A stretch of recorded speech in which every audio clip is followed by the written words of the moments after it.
Good morning प्यारे साथियों। तो आ जाइए, आपके लिए मैं एक और टेस्ट लेके आया हूँ। वो है भारत की जनगणना 2011 का। उसके मैं आपके लिए 12 प्रश्न लेके आया हूँ। इन 12 प्रश्नों को हम हल करेंगे, आप और मैं मिल करके। तो आप मुझे पहले हल करके बताएं कि आपका उत्तर क्या रहा। उसके बाद में मैं आपको हल करके बताऊँगा कि इस प्रश्न का उत्तर ये रहा। तो आप कमेंट करके बताते रहें मेरे को, पहले प्रश्न का ऑप्शन कौन सा है, दूसरे का कौन सा है, इस प्रकार से बताते रहेंगे। तो इन प्रश्नों को हल करेंगे हम, और अपनी तैयारी को देखते रहें, परखते रहें कि आपकी रिवीजन में, तैयारी में कितनी कमी है, कौन सा टॉपिक कमज़ोर है। उस टॉपिक को कमेंट करके बताएं। मैं उसी टॉपिक पर आपके लिए कुछ टेस्ट लेकर के आऊँगा। तो आ जाएंगे, इन प्रश्नों को कर लेते हैं हम हल। तो पहला प्रश्न देख लेते हैं। पहला प्रश्न कौन सा है? भारत की व्यवस्थित जनगणना सन 1881 में, यानी भारत की व्यवस्थित जनगणना कब हुई थी? 1881 को। वैसे प्रारंभ 1872 में हो चुकी थी, लेकिन व्यवस्थित रूप से प्रारंभ हुई थी 1881 में प्रारंभ हुई। उस समय भारत के गवर्नर जनरल व वायसराय कौन थे? यानी उस समय पर हमारे भारत के वायसराय और गवर्नर जनरल कौन थे? तो ऑप्शन दिए गए हैं आपके लिए। पहला ऑप्शन है लॉर्ड हॉर्डिंग्स, दूसरा ऑप्शन है लॉर्ड कैनन, तीसरा ऑप्शन है लॉर्ड मेयो, चौथा ऑप्शन है लॉर्ड रिपन। आप अपना ऑप्शन चुन लेंगे। इस चारों ऑप्शनों में से आपका ऑप्शन कौन सा सही है, कमेंट करके बताएं मुझे। इसके बाद में मैं आपके लिए बताऊंगा कि आपका ऑप्शन कौन सा सही है। देख लिया होगा आपने, तो मैं आपके लिए बताता हूँ आपका ऑप्शन कौन सा सही है। Option 4 Lord Ripon. तो इसका ऑप्शन कौन सा सही है? चौथे नंबर का लॉर्ड रिपन। उस समय पर 1880 से लेकर के और 1884 तक लॉर्ड रिपन का शासन था। तो प्रश्न दूसरा देख लेते हैं। जनगणना संविधान की किस अनुसूची में उल्लिखित है? यानी जो भारत में जनगणना की जाती है 10 वर्ष बाद, तो वो जनगणना भारत के संविधान है, उस संविधान में किस अनुसूची में उल्लिखित है या लिखी हुई है? कौन सी अनुसूची में लिखी है बताएंगे मुझे। तीसरी में, पाँचवीं में, सातवीं में या नौवीं में? तो भारत के संविधान की कौन सी अनुसूची में लिखा हुआ है कि भारत सरकार के द्वारा जनगणना कराई जाएगी 10 वर्ष बाद या जितनी वर्ष भी बाद हुई? तो कौन सी अनुसूची में लिखी हुई है? मेरे को ऑप्शन बताएंगे आप। पहले ऑप्शन में 3, दूसरे में 5, तीसरे में 7, चौथे में 9। बताएंगे, अपना ऑप्शन चुन लो। तो देख लिया होगा आपने अपना ऑप्शन। तो ये है अनुसूची 7। 7वीं अनुसूची में लिखा हुआ है कि भारत के द्वारा समय समय पर या 10 वर्ष बाद जनगणना कराई जाएगी। प्रश्न संख्या 3 देख लेते हैं। प्रश्न 3 क्या कहता है? भारत में जनगणना किस विभाग द्वारा करवाई जाती है? यानी भारत में जनगणना कराई जाती है, तो वो जनगणना कौन से विभाग द्वारा कराई जाती है? आपके लिए विभाग लिखे हुए हैं, चारों विभाग ऑप्शन में।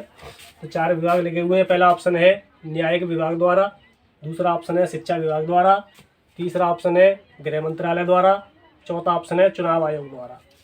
तो 4 ऑप्शन लिखे गए हैं। तो 4 ऑप्शनों को देख लेंगे। तो 4 ऑप्शनों में से आपका सही ऑप्शन कौन सा है मुझे बताइए कमेंट करके। अपना ऑप्शन चुन लिया होगा आपने। चलो मैं बता देता हूँ आपको। तो आपके लिए जो चुनाव गणना कराई जाती है, वो गणना कराई जाती है गृह मंत्रालय द्वारा। कौन सा विभाग कराता है गणना? गृह मंत्रालय। तो गृह मंत्रालय के द्वारा आप हमारे देश में जनगणना कराई जाती है। तो आप अपने जितने भी आपके प्रश्न सही हो रहे हैं या गलत हो रहे हैं, उनको कमेंट करके बताएं जरूर कि आपके 10-12 में से कितने प्रश्न सही हुए हैं। कमेंट करके बताया करो, ऐसा नहीं है कि तुम चुपचाप रख लेते हैं। और जितने भी हो रहे हैं गलत या सही बताते जरूर जाए मुझे। अगला प्रश्न देखते हैं। प्रश्न संख्या 4 ज्योति योजना। कौन सी योजना? ज्योति योजना के अंतर्गत गांव की ज्योति कौन होगी? ये प्रश्न है। प्रश्न संख्या 4 क्या कह रहा है कि ज्योति योजना, भारत के अंदर अपने देश में ज्योति योजना चल रही है, तो उस ज्योति योजना के अंतर्गत गांव की ज्योति कौन होगी? गांव की ज्योति कौन होगी? ऑप्शन दिए गए हैं आपके लिए। ऑप्शन पहला है आशा सहयोगिनी, दूसरा ऑप्शन है 2 लड़कियों के बाद नसबंदी कराने वाली महिला, तीसरा ऑप्शन है विधवा विवाहित महिला, चौथा ऑप्शन है नव विवाहित महिला। तो आपके लिए 4 ऑप्शन दिए गए हैं कि गांव की ज्योति कौन होगी। गांव की ज्योति कौन होगी बताएंगे मुझे। आशा सहयोगिनी होगी, या फिर 2 लड़कियों के बाद नसबंदी कराने वाली महिला होगी, या फिर विधवा विवाहित महिला होगी, या फिर नव विवाहित महिला होगी। चुन लो अपना ऑप्शन। देख लिया होगा अपना ऑप्शन तुमने। तो इसका ऑप्शन होगा ऑप्शन 2 2 लड़कियों के बाद नसबंदी कराने वाली महिला गांव की ज्योति होगी। यानी एक एक विशिष्ट महिला, एक पढ़ी लिखी शिक्षित महिला कहलाएगी वो, गांव की ज्योति, गांव की प्रतिभा। 2 लड़कियों के बाद नसबंदी कराने वाली महिला। प्रश्न 5 देखते हैं। राज्य का पहला राजकीय मदर मिल्क बैंक कहाँ खोला गया है? यानी राजस्थान का एक पहला मदर मिल्क बैंक खोला गया है, वो राजस्थान के 33 जिलों में से किस जिले में खोला गया है? 4 ऑप्शन में दिए गए हैं आपके लिए, 4 जिले, वो चारों में से आप छांटेंगे। क्या वो जयपुर में खोला गया है, क्या जोधपुर में खोला गया है, क्या उदयपुर में खोला गया है, या श्री गंगानगर में खोला गया है? बताएंगे मुझे। चुन लो अपना ऑप्शन। देख लिया होगा अपना ऑप्शन आपने। तो इस प्रश्न का उत्तर होगा उदयपुर जिले में, ऑप्शन संख्या 3। उदयपुर जिले में क्या खोला गया है? Mother milk bank. Mother milk bank खोला गया है उदयपुर जिले में। अगला प्रश्न देखते हैं, प्रश्न संख्या 6। जनसंख्या घनत्व का सूत्र क्या है? यह जनसंख्या घनत्व का सूत्र है। 4 सूत्र लगे हुए हैं आपके लिए, चारों सूत्रों में से आपको सही बताना है, सही सूत्र कौन सा है। पहला ऑप्शन है जनसंख्या बटे क्षेत्रफल इंटू 100, यानी जनसंख्या बटे क्षेत्रफल गुणा 100। दूसरा ऑप्शन है कुल जनसंख्या बटे कुल क्षेत्रफल गुणा 1000। तीसरा ऑप्शन है कुल जनसंख्या बटे कुल क्षेत्रफल। चौथा ऑप्शन है कोई नहीं। चौथा ऑप्शन क्या है? इनमें से कोई नहीं। क्या आपका जवाब क्या है बताएंगे? ऑप्शन चुन लो अपना, देख लेंगे अपना ऑप्शन कौन सा सही है। देख लिया होगा, चलो देख लेते हैं। तो इसका ऑप्शन सही है 3, कुल जनसंख्या बटे कुल क्षेत्रफल। यानी किसी क्षेत्र की जितनी भी जनसंख्या है उस जनसंख्या में किसका भाग दे देंगे? उसके क्षेत्रफल का। तो वहाँ का क्या निकल के आ जाएगा? जनसंख्या घनत्व निकल के आ जाएगा। प्रश्न अगला देख लेते हैं, प्रश्न संख्या 7। सन 2011 की जनगणना में सरकार का कुल खर्च कितना हुआ था? यानी भारत सरकार का कितना खर्चा हुआ था 2011 की जनगणना में? बताएंगे मुझे। ऑप्शन दिए गए हैं। पहला ऑप्शन है 11,000 करोड़, दूसरा ऑप्शन है 2,200 करोड़ रुपए, तीसरा ऑप्शन है 3,000 करोड़ रुपए, चौथा ऑप्शन है 9,000 करोड़ रुपए। बताओ भारत सरकार की जो 2011 की जनगणना कराई गई थी, तो भारत सरकार का कितना खर्च हुआ था पैसा? देख लो अपना ऑप्शन। देख लिया होगा, जो भी है कमेंट करके बताओ। चलो देख लेते हैं, वो है तुम्हारा ऑप्शन संख्या 2, यानी 2,200 करोड़ रुपए का खर्चा आया था सन 2011 की जनगणना में। अगला प्रश्न देख लेते हैं, प्रश्न संख्या 8। राज्य में शहरी लिंगानुपात 2011 के अनुसार है।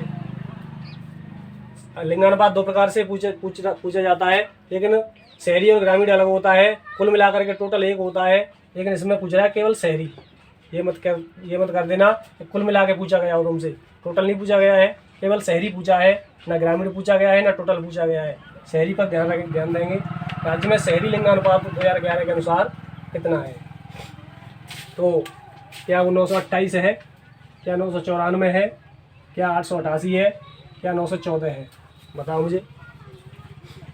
लिंगानुपात तो आपने सामने पढ़ रखा होगा राजस्थान का, लेकिन इसमें लिंगानुपात कुल नहीं पूछा गया है, इसमें केवल शहरी पूछा गया है।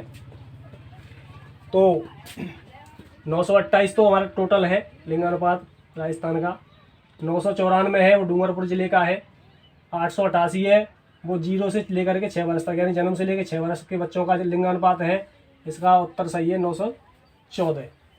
यानी शहरी लिंगानुपात कितना है राजस्थान में? 914 महिला प्रति 1000 पुरुषों पर। प्रश्न संख्या 9 देखते हैं। प्रश्न संख्या 9 क्या कह रहा है? राजस्थान की पहली जातीय जनगणना प्रस्तावित है।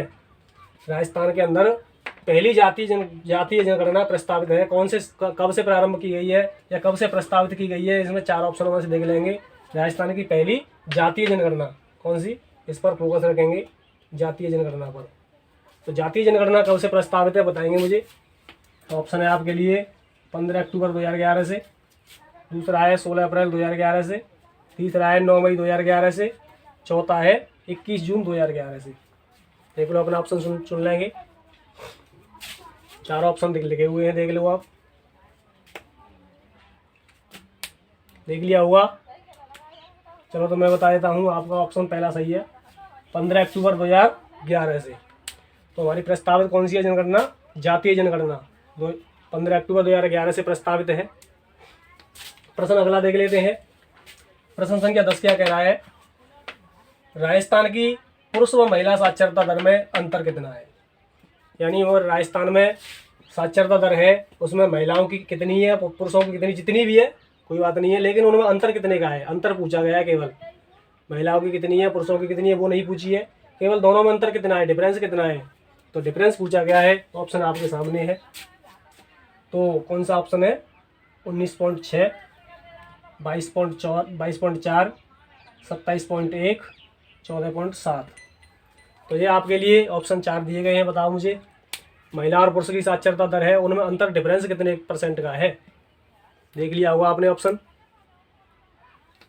चलो देख लेते हैं। तो इसमें ऑप्शन कौन सा सही होगा आपका? ऊपर वाले में से 19.6 नहीं है, 22.4 नहीं है, 27.1 ये है, और 14.7 ये भी नहीं है। तो आपका ऑप्शन कौन सा रहा? तीसरा सही है। प्रश्न अगला देखेंगे 11वें नंबर का। 11वें नंबर का प्रश्न है, भारत की कुल जनसंख्या में 0 से 6 यानी जन्म से लेकर के 6 वर्ष आयु वर्ग की जनसंख्या का प्रतिशत कितना है? यानी राजस्थान की जनसंख्या में, कुल जनसंख्या में जन्म से लेकर के 6 वर्ष तक के बच्चे हैं, उनका कितना % है राजस्थान में? तो आपके लिए वो भी ऑप्शन दिए गए हैं। 19.2%, 13.6%, 21.1%, 29.6%। बताएंगे मुझे आपका ऑप्शन कौन सा है, बताएंगे मुझे। चुन लिया होगा आपने अपना ऑप्शन। क्या 19.2% है, या 13.6% है, या 21.1% है, या 29.6% है? तो इसका ऑप्शन सही है 29.6%। जन्म से लेकर के 6 वर्ष तक के बच्चे हैं, यानी 13.6% बच्चे जन्म से 6 वर्ष तक के हैं, और 6 वर्ष से ऊपर के जितने भी बच रहे हैं 100% में से, वो उतने हो जाएंगे। अगला 12वें नंबर का और अंतिम प्रश्न है, जनसंख्या के लिहाज से देश में राजस्थान का स्थान है। यानी जनसंख्या के लिहाज से हमारे भारत में राजस्थान का कौन सा स्थान है? राजस्थान का स्थान कौन सा है देखेंगे ऑप्शन में। प्रथम, 8वां, चौथा, 7वां। बताएंगे मुझे। इन प्रश्नों को हल करने के बाद में आपके लिए मैं 2 प्रश्न होमवर्क के रूप में भी दूंगा, और उन प्रश्नों को आप मेरे को कमेंट करके बताएंगे। और जिन जिन बच्चों के या जिन जिन साथियों के प्रश्न सही होंगे, उन बच्चों के नाम मैं अगली वीडियो में लूँगा, या अगली वीडियो में बताऊँगा कि इतने हमारे बच्चों ने या इतने साथी मित्रों ने हमारे प्रश्नों का सही जवाब दिया। तो ये प्रश्न हमारे 12वें नंबर का, इसको देख लेते हैं। जनसंख्या के लिहाज से देश में राजस्थान का कौन सा स्थान है? तो वो जनसंख्या के लिहाज से हमारे देश का, राजस्थान का 7वां स्थान है। सन 2014 से पहले हमारे राजस्थान का 8वां स्थान था। कौन सा स्थान था? 8वां। लेकिन वर्तमान में 7वां स्थान है। 2014 में तेलंगाना अलग हुआ था नहीं, आंध्र प्रदेश से, जब जा करके हमारे राजस्थान का नंबर 7वां हुआ है, पहले 8वां नंबर था। तो मेरा आपके लिए होमवर्क के रूप में प्रश्न है, मैं इसको मिटा देता हूँ थोड़ा सा। तो इसके नीचे से मिटा करके मैं आपके लिए होमवर्क दे देता हूँ। 2 प्रश्न है, तो होमवर्क में दोनों प्रश्नों के आपको जवाब देने हैं। तो जो जो मेरे प्रश्नों के साथी जवाब देंगे, उनके मैं नाम अगली वीडियो में जरूर लूँगा कि इन्हें हमारे साथियों ने, मित्रों ने मेरे प्रश्नों का जवाब सही दिया है। तो पहला प्रश्न लिख देता हूँ मैं आपके लिए। 2001 की जनगणना में भारत की जनसंख्या की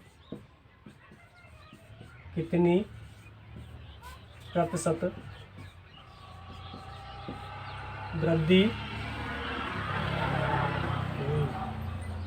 पहला तो ये है, यानी 2001 की जनगणना में भारत की जनसंख्या की कितनी % वृद्धि हुई।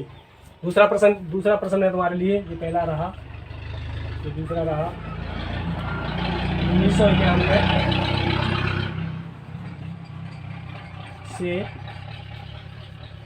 2001 तक कितनी % वृद्धि रही है। ये दोनों ही प्रश्न है आपके, एक समान जैसे ही हैं, 2001 में कितने % वृद्धि हुई और 1991 में कितनी % वृद्धि हुई। ये दोनों प्रश्न है आपके लिए। दोनों प्रश्नों के मेरे लिए उत्तर बताएंगे आप कमेंट करके उत्तर जरूर बताएं। और मेरे लिए ये भी बताएं कि आपके 12 प्रश्नों में से उत्तर कितने सही हुए, कितने गलत हुए, आपकी तैयारी में कितनी कमी है या कितनी आपको पूर्ति करनी है। तो अपनी तैयारी में लगे रहें और तैयारी को बरकरार रखें। धन्यवाद।